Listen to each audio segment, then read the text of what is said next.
Thank you, Mr. Speaker. One of the most important things we can provide for seniors is the security and safety of a place to call home. Continuing care, home care, supportive living, and long-term care are all part of making sure that our seniors can live their lives with dignity. With an aging population, we need to make sure that there's as many spaces available as possible so that we can offer seniors a choice and not have to turn anyone away. And that means we need to make sure we're spending efficiently. To the Minister of Seniors and Housing, are you confident that your government is getting the maximum value for money in constructing new seniors' housing?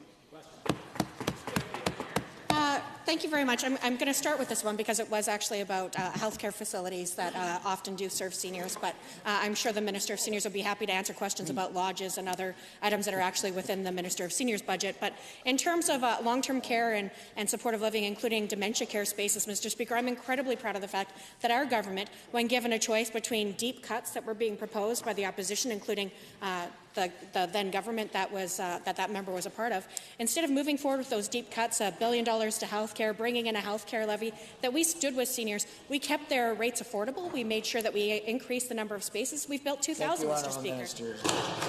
First supplemental. Given that the partnership with nonprofits and faith-based organizations meant that in 2014-15, when we were the government, we were able to build spaces at an average of $65,000 a bed, all meeting or exceeding the provincial building standard. And given that the two most recent government projects in Calgary and Fort McMurray were built at rates of $655,000 and $764,000 a bed, over 10 times the cost per bed. To the same minister, why did the government not pursue partnerships with nonprofits when it's been shown that these partnerships could allow you to deliver 10 times as many spaces at the same cost? The Honourable Minister of Seniors and Housing. Well, thank you very much, Mr. Speaker. And certainly we are making life better and more affordable for seniors in Alberta.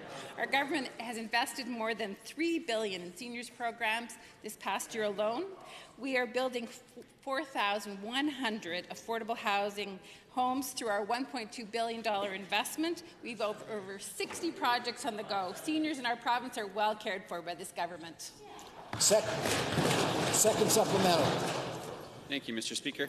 Given that the CEO of the Alberta Continuing Care Association has specifically pointed to partnerships between government, nonprofits, faith-based organizations and private providers as being the most effective way to address the increasing need to assisted living spaces, it would seem that this government is more committed to making an ideological point than providing the best possible care for Albertans. To the same minister, in developing any long-term strategy to address seniors' housing, will you put aside the ideology and include nonprofits, faith groups and private providers as equal partners? Honourable Minister. Thank you very much, Mr. Speaker. And our ministry partners with private developers when appropriate for construction and design services, creating good jobs right here in Alberta. And we'll make sure that these facilities are used for the purpose they were intended, as affordable housing for Albertans with low income.